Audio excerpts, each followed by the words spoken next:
Hey everybody, what's up? Welcome back to my channel. This is Emmanuel. Happy Sunday to everybody.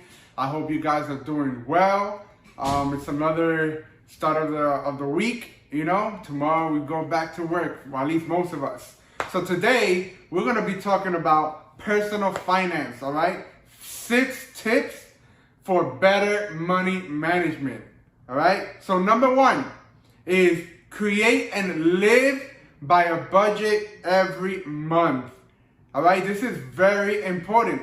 Many people in this country do not have a budget, and many broke people in this country are broke because they don't have a budget. Every month, my wife and we make a budget. Well, I make the budget, and then we sit down together, and then we talk about what is going to be spent. All right. The reason why we make a budget is because so we know where every dollar counts. Now, are we perfect at it? No. Is it always 100% where we don't overspend on something? No. But I can tell you that from the moment that we started 2 years ago to now, we are so much better. We barely overspend, and if we do, it's not like we go in debt for it, and we don't overspend too much anyways. But ultimately, it's important that you make a budget every month, because so you can know where every dollar goes. Okay. Number 2 is use cash for offline purchases. For example, my wife and we use cash for groceries. That's the only time. Now, you don't have to use cash for groceries, especially for those who don't like going out and shopping and you prefer doing Instacart or whatever the case may be. You pay somebody to do it and you pay on card. But trust me, paying cash is a lot better than paying with a debit card or even a credit card, which I wouldn't even advise to use. Why? Because when you pay cash, it hurts. When you use it, when you swipe a card, you don't feel it. It's just money comes out. Now, when we pay cash with groceries every month, about $300 to $400 a month, we make sure that whatever is in our envelope, that if we spend all the money, which we never do, we never go back to the ATM or to the bank and cash out more money because we needed something else. What we do is, 100% of the time, we never spend everything in the whole month. So we either roll it over for the next month, or we just use that money to pay off debt. Or if you want, you can use it maybe if you have a girlfriend or whatnot, you can go out, take her out to dinner. But at the end of the day, using cash does help. It keeps you in check. Once you know that you spent everything, that means you do not go back to the ATM and get more money. Keep that in mind. Number 3, do not lend money. All right? Now, lending money is not a moral issue. It's not a sin. You're not going to hell. You're not going to jail for it. But as a rule in my house with my wife, we do not lend money to anybody. Have we in the past, or have I in the past asked for money? I have, But now we know that we will not lend money to anybody, because there's a lot of relationships that messes up, that ends up well. I lend money to somebody and the person decides to dip. He bounces on you. And you're calling him or her, asking for the money back, and that person's giving you excuses. Oh, next week I get paid. Something happens. And I've been through that situation and it sucks. And it wasn't like $20, $100. It was like $400. I learned my lesson. All right? So my wife and we don't lend money to anybody.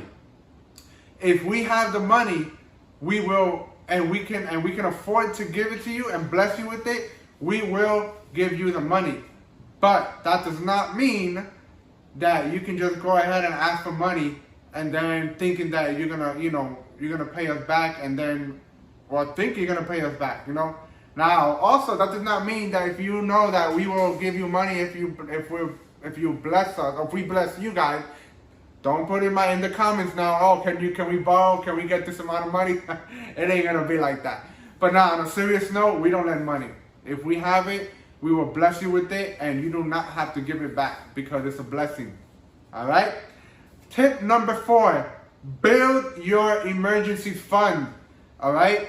this is a big one. At least $1,000 of an emergency fund is a must to have. That's just a minimum, because if you have a car, you will have to use an emergency fund sometime in your life, because your car may break down, you got a flat tire, you need to replace it, you're on the highway, you're gonna have to use it. Instead of using a credit card, you do not want to use a credit card for an emergency. Why? Because once you use that card, that means that you did not have the money for the most part, and then you have to pay that money back. And God forbid, a week later, something else happened, another emergency, and you don't have cash for it.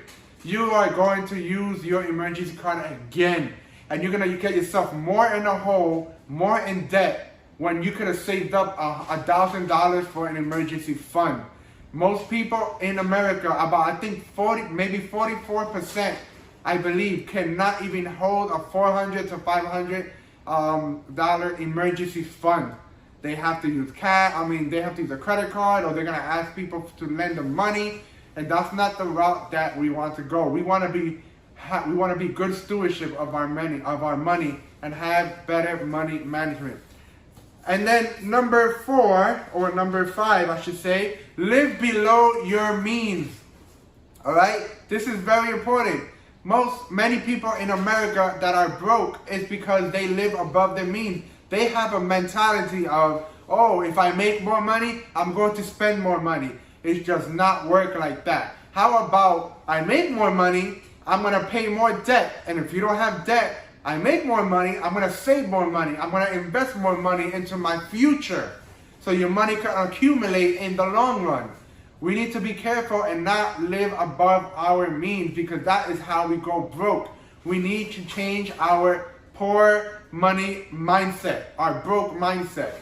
And tip number 6, pay off all of your debt. All right? I don't know about you, but I want to be debt free. I don't want to be a slave to the system and having to work simply just to pay off debt. Now, a mortgage is understandable if you don't have money like that to drop down for a house, but outside of a mortgage, we want to be able to pay off debt. We don't want to live in slavery. We want to be able to live life. We want to be able to travel. We want to be able to be generous givers and give money to those that are in need, our friends, our family, or somebody that you see in the street that's in need. Maybe you want to donate to an organization, but at the end of the day, if you are so deeply in debt, you will not be able to do that however you want to do it. So those are my tips on personal finance to better money management. All right, guys, please subscribe to my channel, like it and share it if you want. Also, I created a new Instagram page called Ovalle_Inspiración. Inspiración is in Spanish for inspiration in English. So again, Ovalle_Inspiración. Make sure you follow. Peace.